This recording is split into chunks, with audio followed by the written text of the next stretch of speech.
Good morning, everybody. It's my latest video. So what's up with that rubric by Mrs. Conrad and Rojo? And just to get your attention, I thought I'd show you a very special video of Rojo and his cousin Mabel playing in the backyard. There's Rojo and there's Mabel.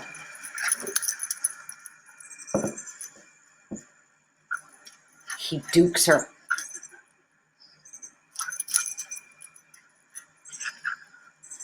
Rojo feels very powerful jumping over his cousin that weighs 5 pounds. So now you know who Rojo is. Ladies and gentlemen, the purpose of today's video is to explain to you how your narrative will be graded.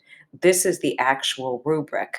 However, I'm going to break it apart. I've taken the rubric and in yellow, I have highlighted what each category means because it's kind of stupid if we grade you on something and you don't even know what we're talking about. All right.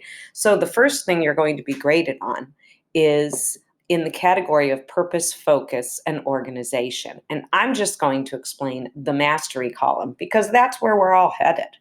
So the first criteria is that the response is fully sustained and consistently focused within the purpose, audience, and task. So what does that mean? That means that you answer the story prompt accurately and you stick to one story. You can't just start writing about a boat and end up writing about a circus.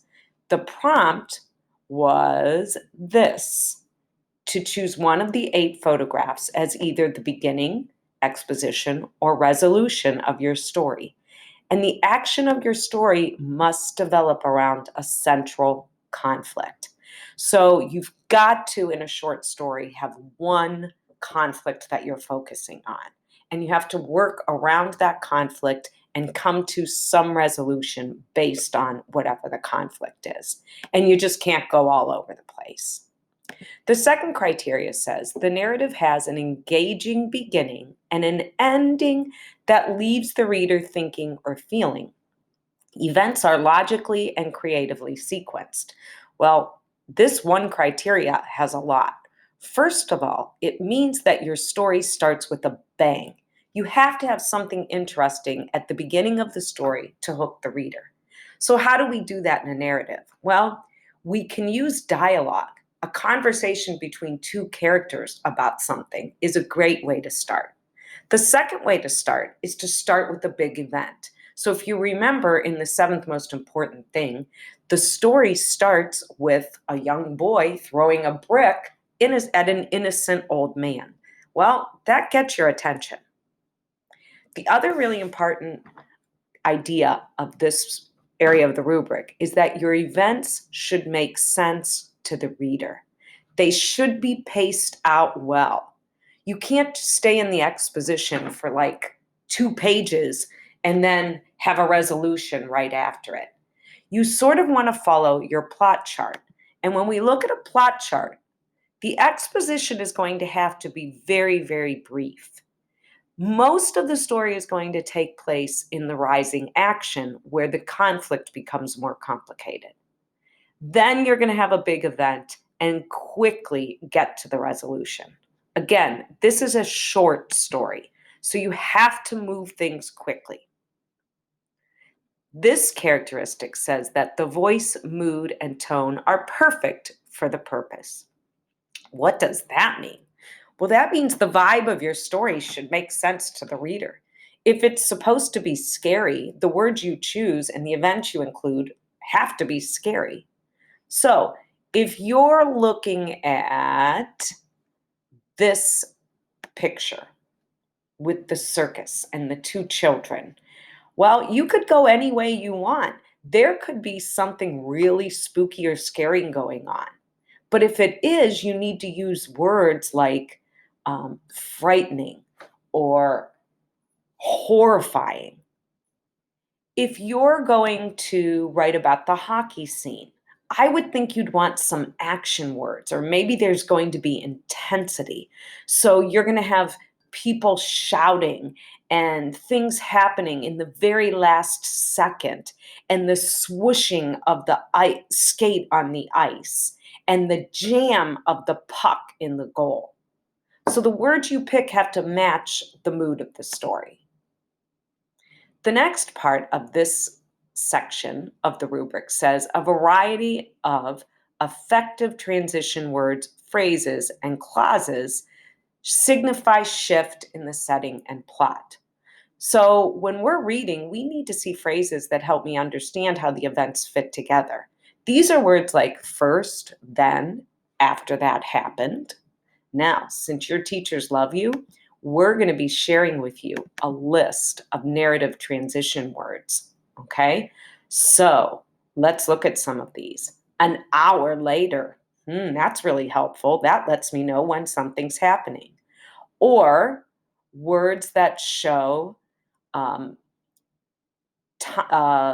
even more of a time period, the next day, or at dusk, or meanwhile, before long. So you want to make sure that you're using transition words to keep the reader organized in his head. The second huge category has to do with characterization and expression of ideas. And when I think of characterization, I think of dialogue. So dialogue has to be purposeful. That means it's full of purpose, realistic, and it has to develop the characters. So if you're going to have characters talk, it has to be relevant talk, not like, hey, how are you? Good. How are you? That does not tell me anything about a character, and it doesn't move the plot along. If your dialogue says something like, Jack, let's sneak behind the circus tents and see what we can find.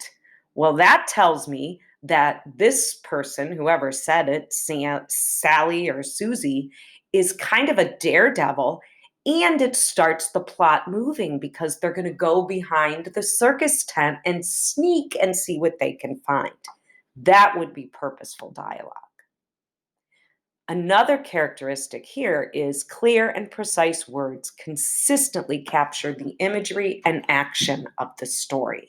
So instead of writing she, write the person's name. Don't write park, give the park a name, like Rocky River Park. Or if it's a circus, call it the Sylvan Drews Circus and call him Jack and give her a name, like Susie.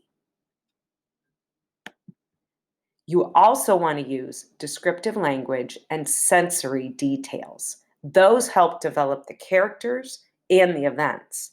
So think of the seventh most important thing. I know that in my classroom, we talk about the death rattle sounds. Well, what kind of sounds are you going to hear? Are you going to hear the piercing cry of the lions or the roar? Or are you going to see a leopard dart out of a cage? Try to use details that show, don't tell what's happening. This characteristic, varied sentence structure, we're going to worry about that next time. And then finally, conventions. So boys and girls, this has to be with capitalization, usage, punctuation, and grammar. So you are not going to start a sentence without a capital letter, are you? And you're not going to not capitalize the pronoun I or I've. And don't get us started on end marks. The other area you're going to really need to pay attention to has to do with punctuating dialogue. Some of you already received these pink sheets, except we gave them to you in the right direction, and they may already be in your composition notebooks. If you have these, get that composition notebook out and review these rules. If you don't have them, we're going to make sure that you get them. Okay? So this is what your rubric looks like. This is how you'll be graded. I hope this is helpful, and I'll talk to you soon. Bye.